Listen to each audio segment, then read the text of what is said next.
35% do PIB em 2009, com projeção de redução para 40% do PIB neste ano de 2010. O sistema de metas também produziu resultados positivos, contribuindo para consolidar a confiança de consumidores e empresários. Após o declínio acentuado de 12,5% em 2002 para 5,7% em 2005, as taxas de inflação se estabilizaram no patamar próximo a 4,5% para 2010 e 2011 as projeções indicam 4,6% e 4,5% respectivamente. As reservas internacionais do Brasil, em janeiro deste ano, chega à marca de 241 bilhões de dólares, consolidando posição de tranquilidade internacional, uma conquista notável para um país que viveu décadas a fragilidade externa, que se manifestava em crises agudas de endividamento, oscilações cambiais e ajustes dolorosos. Se o Brasil não tivesse adotado a política de fortalecimento de reservas e de austeridade fiscal, certamente teríamos mergulhado numa crise externa imprevisível, na sequência da turbulência internacional provocada pelo colapso do sistema de hipotecas norte-americano. A firmeza, portanto, senhor presidente, senhoras e senhores deputados, com que ultrapassamos aquela tempestade financeira foi a prova definitiva de que ingressamos numa nova fase de nossa história, que substituiu a insegurança, o medo e o crescimento medíocre pelo desenvolvimento sustentável, garantido pela ação firme do Banco Central de nosso governo e pelo compromisso das autoridades econômicas com a soberania do nosso país. Prova dessa nova realidade é o comportamento da dívida externa, verdadeiro terror dos brasileiros em anos anteriores. Hoje, o país é credor líquido do plano internacional e já não sente o peso da necessidade de moedas fortes para pagar suas contas. Na verdade, o real é uma das moedas que mais tem se valorizado no mundo frente ao dólar.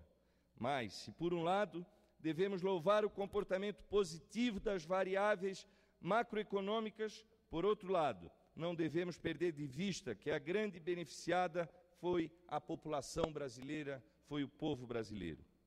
É importante ressaltar isso, porque os êxitos alcançados pelo governo do PT não são apenas teóricos, não se restringe a resultados abstratos, fixados por manuais ou instituições de pesquisa. A vida real das pessoas melhorou. Melhorou no campo, nas cidades, em todas as regiões e em todas as classes sociais do nosso país.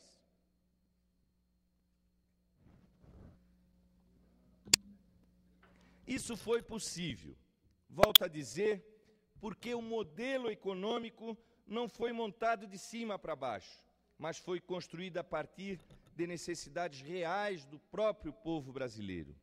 Esse compromisso social é o que diferencia a atual política econômica de todas as outras anteriores. O que se pretende é oferecer oportunidades concretas para que as pessoas possam trabalhar e, quando for o caso, receber apoio mínimo para romper o círculo vicioso que o Brasil vivia de misérias.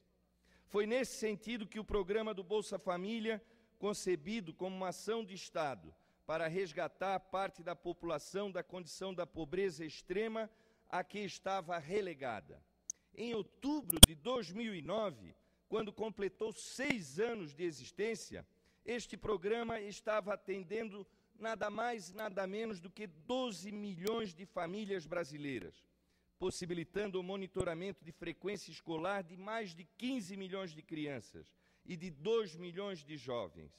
Trata-se de uma conquista excepcional, um fato novo na história brasileira, pois sinaliza uma guinada ofensiva na direção da inclusão social, social de parcelas da população que até então se consideravam marginalizadas do projeto nacional. Ano passado, senhor presidente, inclusive, quando aqui esteve visitando o Brasil, Sua Excelência, presidente das Filipinas, ao indagar sobre a sua agenda, ela afirmava publicamente aqui nesta casa, quando recebida pelo presidente Michel Temer: eu vim ao Brasil, sobretudo, para olhar de perto a solução e o paradigma que aqui está se construindo. Porque não vi nem no mundo socialista, na União Soviética e no leste europeu, nem no mundo capitalista, a solução para a pobreza e para a miséria. E o presidente Lula e o governo do PT estão conquistando, de fato, retirar as pessoas do abismo da fome e do flagelo da miséria. Temos, então, de um lado, este compromisso social e, de outro, o foco nos investimentos necessários para fortalecer a estrutura produtiva. Nesse sentido, é importante também conhecer alguns números do Programa de Aceleração do Crescimento, o PAC, pois eles nos dão uma ideia de transformação em curso na economia nacional. Entre 2007, quando foi criado, a 2009, os investimentos totais do programa somaram 403 bilhões. A infraestrutura logística recebeu 52 bilhões, que se traduziram em 1.639 quilômetros de rodovias já concluídas e mais 356 quilômetros de estradas de ferro.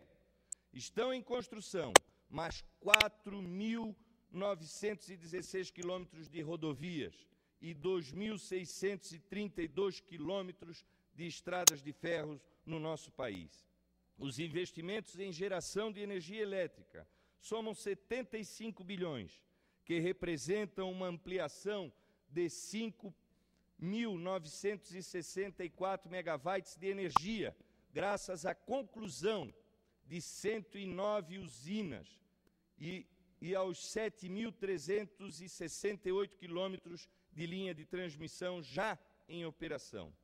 Na área de produção do petróleo, merecem destaque as 13 novas plataformas em operação, às quais em breve se somarão mais 5.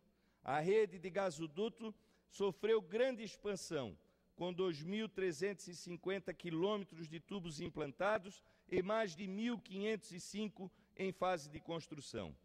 Os recursos utilizados para a urbanização de favelas, transporte urbano, recursos hídricos e eletrificação rural somaram na fase concluída do PAC 176 bilhões de reais.